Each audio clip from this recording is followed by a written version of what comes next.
ఓం గం గణపతే నమః శ్రీమాత్రే నమః శ్రీ వారాహిదేవ్యై నమో నమః. Welcome to our YouTube channel Chagantipati talks. ఓం నమో నారాయణాయ. మార్గశిర మాసంలో వినవలసిన విష్ణు పురాణం 26వ రోజు పారాయణము.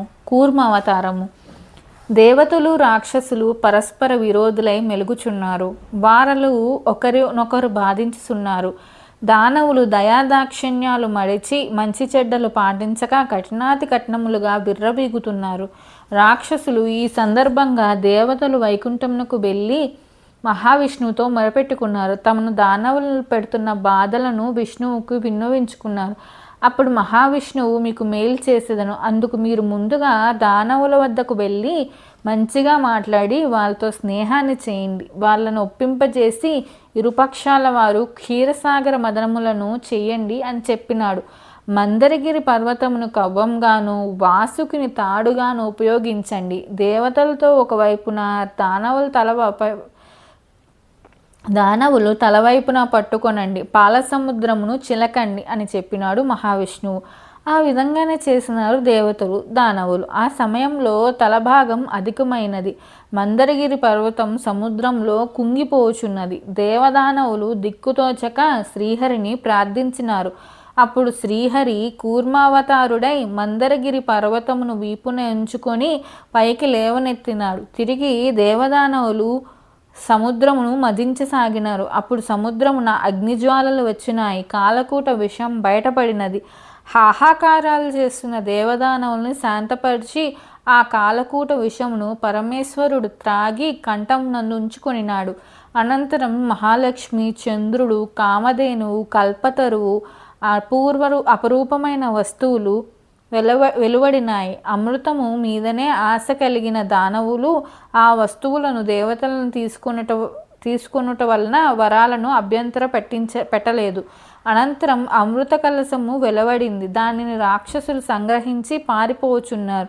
దేవతలు వెంటాడి దానవులతో కయ్యం పెట్టుకొనిరి. జగన్మోహినిగా మహావిష్ణువు. శ్రీ మహావిష్ణువు జగన్మోహిని అయ్యి వెళ్ళి దేవదానవుల మధ్యన నిలబడింది. అప్పుడు రాక్షసులు జగన్మోహినిని కల్లార్పకుండా చూచుచున్నారు. ఆమె ఆటపాటలతో, వయ్యారి నడకలతో, వింతగా కనపడే హోయలతో వారి మధ్యన జగన్మోహినిగా తిరుగుతూ, దానవులారా, వార్లు మీరు కలిసి చేసిన పనికే కదా అమృతం వచ్చినది. మీరు తగుళ్ళాడుకునుట ఎందుకు? ఆ అమృత కలశమును నాకు ఇవ్వండి అంది. భాండమును ఆమెకు అందించినారు. జగన్మోహిని దేవతలను ఒక పక్కన, దానవులు మరో పక్కన కూర్చొండబెట్టి దేవతలకు అమృతం పోయసాగినది. అమృతంను తాగవలనని కోరికతో ఇద్దరు దానవులు దేవతాకారము దాల్చి దేవతల మధ్యనకు వచ్చి కూర్చుండినారు. అది తెలుసుకున్న సూర్యచంద్రులు సైగ ద్వారా జగన్మోహినికి తెలిపినారు. అప్పుడే ఆ రాక్షసులకు అమృతం పోయటం వలన ఆ అమృతం వారి కడుపులోనికి పోకముందే శ్రీహరి తన సుదర్శన చక్రముతో ఆ ఇరువురిని కంఠమును నరికివేశారు. ఆ రాక్షసులు రాహుకేతువులు అయినారు. సూర్యచంద్రుల మీద పగబట్టినారు. సూర్యచంద్రులను ఏటా మృంగుచున్నారు. అదే గ్రహణకాలం అయ్యింది. మోహిని రూపుడైన విష్ణువు అమృతమునంతయు దేవతలకు పోసినాడు. రాక్షసులకి ఏమాత్రం పోయలేదు. దేవతల మీద అసురులు తిరుగుబాటు చేసినారు. అమృతపానం చేసినందువలన దేవతలను గెలవడం దానవులకు కష్టసాధ్యమైనది. ఈ విధంగా శ్రీహరి కూర్మావతారమును దాల్చి క్షీరసాగర మదమునకు తోడ్పడినాడు. హిరణ్యాక్ష హిరణ్యకశపుల జననం. కశ్యప మునికి దితి వలన హిరణ్యాక్ష హిరణ్యకశపులు జన్మించినారు. వైకుంఠమునందు ద్వారపాలకులుగా ఉండిన విష్ణు భక్తులు జయ విజయులు ఎత్తవలసిన 3 జన్మలలో మొదటిది హిరణ్యాక్ష హిరణ్యకశపులు. వార్లు ఇద్దరు పరమ దుష్టులై మునులను, దేవతలను చిత్రహింసల పాలు చేయుచున్నారు. అసురులకు సార్వభౌములై చలాయించుచుండిరి. హిరణ్యాక్షుడు యజ్ఞయాగాది క్రతువులను ధ్వంసం చేయసాగినాడు. విష్ణు భక్తులను పీడించుచు లోకకంటకుడై తిరుగుచుండెను. పుట్టమెరుగుతో సమయంలో ఈ సోదరులిద్దరూ విష్ణుద్వేషులు. వరాహావతారం.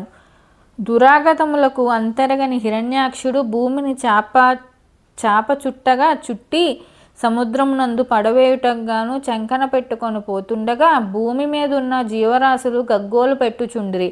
అప్పుడు భూదేవి తనను ఈ విపత్తు నుండి కాపాడమని దేవతలను కోరినది. అప్పుడు దేవతలు భూదేవిని వెంట పెట్టుకొని బ్రహ్మ వద్దకు వెళ్ళినారు. అప్పుడు బ్రహ్మ వారందరినీ వెంట పెట్టుకొని వైకుంఠమునకు వెళ్ళి శ్రీహరితో మొరపెట్టుకొని వారు హిరణ్యాక్షుని దురాగతానంతటినీ విష్ణువుకి తెలియపరిచినారు దేవతలు.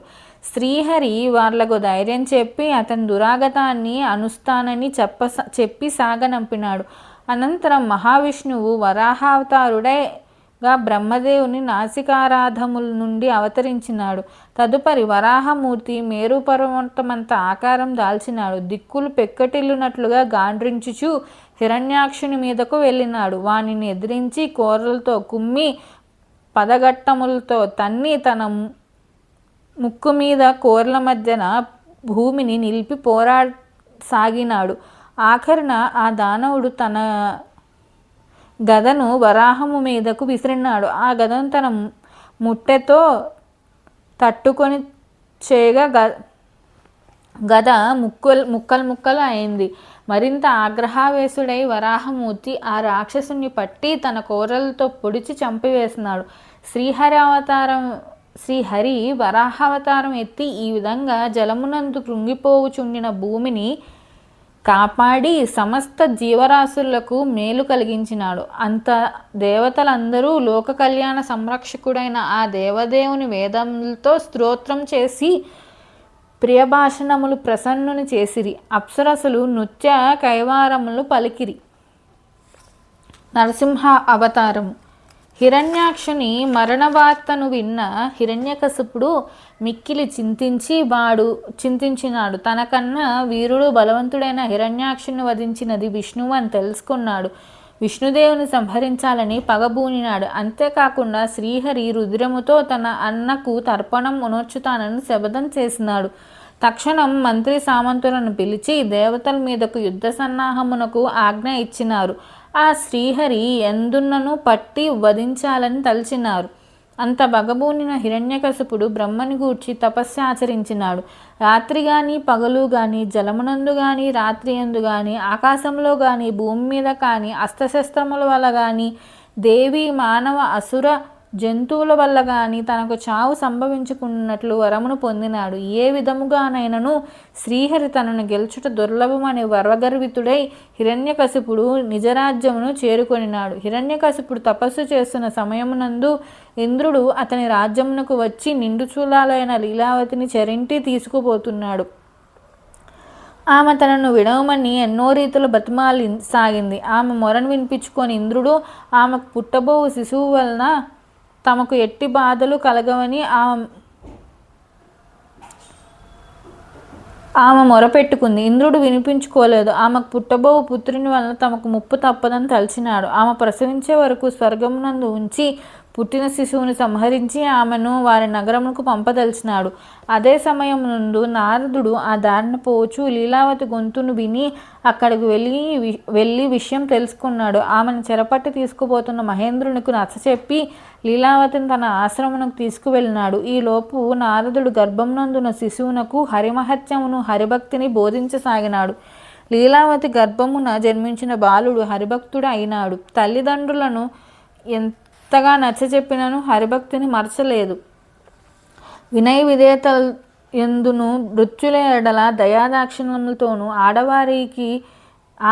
ఆడవారి ఎడ మాతృభావనతోనూ సగుణ సంపన్నుడై పెరుగుతున్న ప్రహ్లాదునితో భక్తికి ఎంతగానో విచారించుచున్నారు తల్లిదండ్రులు. విద్యాబుద్ధులు నేర్పించిన ఎడల అతనిలో మార్పు కలగవచ్చునని తలచి చండామార్కుల వద్దకు పంపినారు. అక్కడ ఉన్న తోటిబారులకు హరిగాథలు వినిపించడం మొదలుపెట్టినాడు.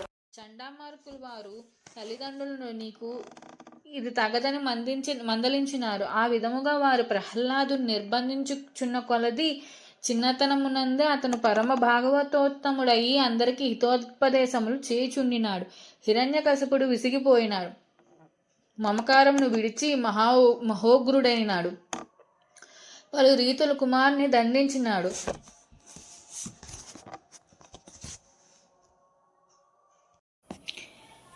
పాముల చే కరిపించాడు. ఏనుగుల చేత త్రొక్కించాడు. విషమం తాగించాడు. కానీ బాలుడు హరిభజన మానలేదు. తండ్రి హితబోధతో ఆ బాలునిలో చలనం కలగలేదు.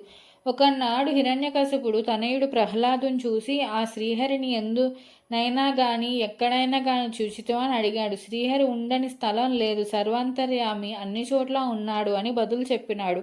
అయితే ఈ స్తంభంలో ఉన్నాడేమో చూపించు అని గదతో ఒక స్తంభాన్ని విరగ్గొట్టినాడు. ఆ స్తంభం నుండి నరసింహస్వామి వెలుపలకు వచ్చినాడు. శరీరము నరునిది, తల్ల సింహమునిది. అతని ఆకారం చూసి హిరణ్యకశిపుని గుండెలు అదిరిపోయినవి. ఆ విధముగా వచ్చిన నరసింహమూర్తి హిరణ్యకశిపుని పట్టుకున్నాడు. నరుడు, అసురుడు, జంతువు కాని ఆ మూడు మూర్తులు ఒకే రూపంనందు నరసింహమూర్తి నేల, ఆకాశము, జలము కాని తన అంకతలమునందు ఉంచుకొనినాడు. పగలు రాత్రి కాని సంధ్యా సమయం నందు అస్త్రములు కాకుండా తన గోళ్లతో హిరణ్యకశిపును పొట్ట చీల్చి వధించినాడు. తరుపరి ఉగ్రరూపుడైన నరసింహమూర్తిని పరిపరి విధాల స్తోత్రం చేసి ప్రసన్నును చేసెను ప్రహ్లాదుడు. హిరణ్యకశిపుని స్థానమున ప్రహ్లాదుని ప్రత్యాభిషిక్తుని చేసినాడు నరసింహమూర్తి. తరువాయి భాగం మరుసటి వీడియోలో తెలియజేస్తాను. నా వీడియో మీకు నచ్చినట్టయితే లైక్ చేయండి. అలానే మీ శ్రేయోభిలాషులందరికీ షేర్ చేయండి. మరిన్ని ఇలాంటి వీడియోల కోసం మా ఛానల్ సబ్స్క్రైబ్ చేసుకోండి. Please subscribe our channel. Thank you. ఓం నమో నారాయణాయ.